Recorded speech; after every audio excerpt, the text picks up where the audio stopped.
Hey, happy Sunday, everybody. It's Vince. Back with another, I'm not going to call it a rant today. I'm in a pretty good mood. The good Lord allowed me to wake up and see another day, so for that I'm thankful, very happy. I'm out here sitting on my front porch in Detroit. I actually live in one of the nicer neighborhoods. We still have crime, like everyone, but it's not as bad as in most parts of the city. What I wanted to just touch on real quick is the fact that these really don't feel like the United States.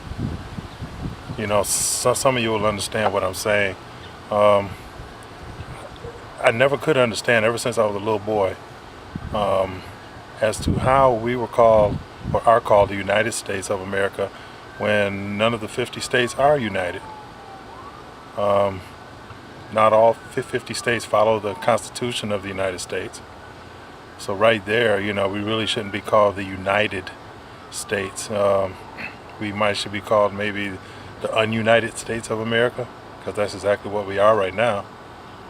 Um, I don't know, it's just the way I feel about it. That I don't understand how one state could have very liberal firearm laws, and the state right next door, you know, you're not allowed any firearm freedoms at all. You're not allowed to um, follow the Second Amendment, you know, the right to keep and bear arms. You know, so I just can't understand how one state, like let's say Illinois, can be ran as almost a communist state, and then you take a state like Michigan, where I'm from, or Ohio, that allow, you know, concealed carry. They allow citizens to protect themselves at all time if they choose to,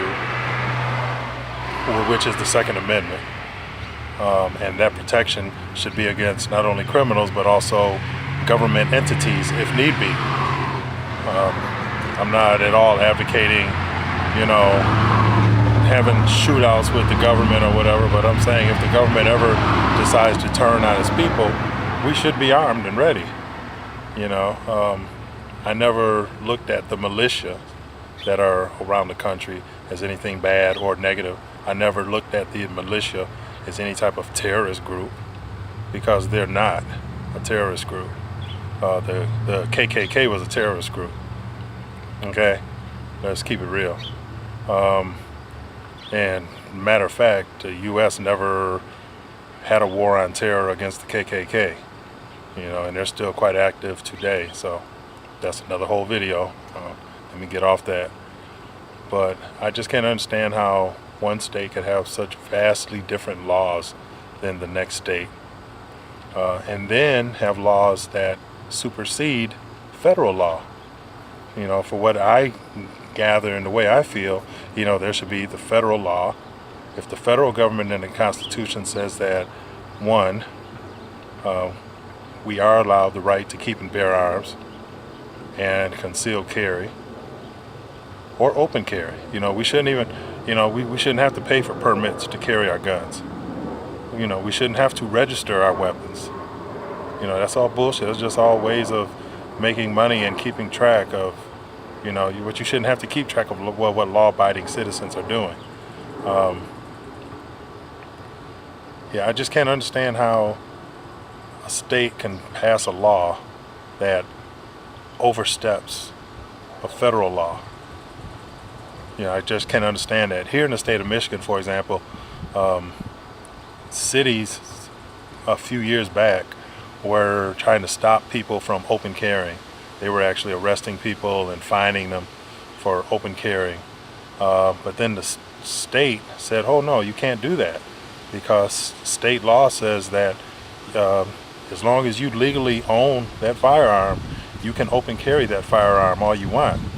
So cities had to backtrack a little bit, and they had to change their local laws and ordinances to comply with state law. Excuse me. And at the same time, if a state has a law on their books that oversteps a federal law, I think they need to work to come in compliance with whatever the federal law is. So and in this country, the Constitution pretty much grants all of our privileges, all of our rights, and all laws should be based off the Constitution of the United States. The Constitution of the United States should be the platform for where, governments base their laws.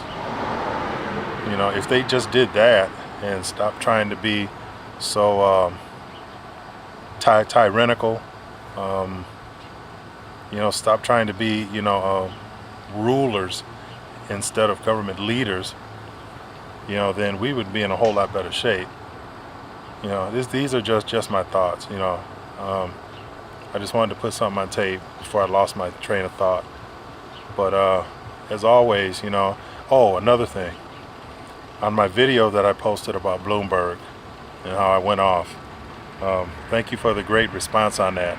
The only thing that I didn't like was when people from like Great Britain, I think there was a couple that tried to rag on us because of our freedoms, because they've never really tasted real freedom.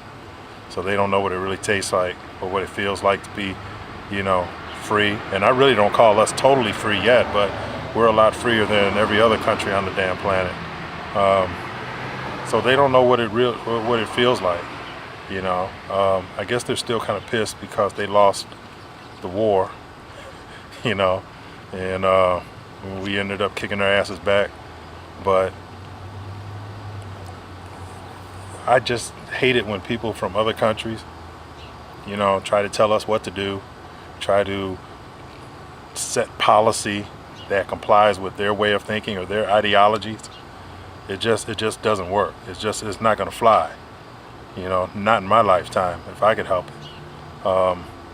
All these foreign correspondents that work for like Fox, MSNBC, CNN, the ones that aren't U.S. citizens but they're doing work and they have their own little comments about gun control and all that, they need to shut the hell up and go back to wherever they're from and worry about their countries.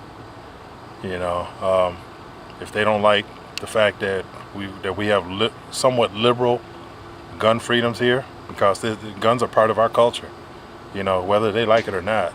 This is a gun-loving society, always has been, always will be. Firearms is what defined us. Without the use of firearms, we wouldn't be where we are today, this great country. So, all you, like I always say, I love everybody, but, worry about your own countries, because from what I see from my travels, and I've been out of the country, and from what I see on television and in the news and what's going on around the globe, you need to worry about your own countries and governments. You see what happens when citizens aren't allowed to own weapons.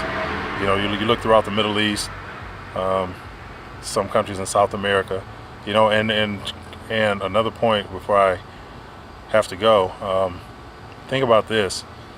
In Mexico, I think it is, the citizens there that own firearms aren't allowed to own the same caliber as the Mexican military and police, I believe. So they have to use some real off-brand caliber, but someone else can expound on that. I'm still trying to research that, but that's kind of crazy too. But like I say, you guys take care. Go blue. We're gonna win it all this year. Sorry, Alabama. But like I said, I love you guys. I love America. Whether we're black, white, yellow, brown, man, we're all in this shit together. We're all brothers and sisters. So when I see you on the street, like I always say, I don't see color. I never see race. I don't see your religion. All I see is you. All I see is a human being, a fellow human being. Take care.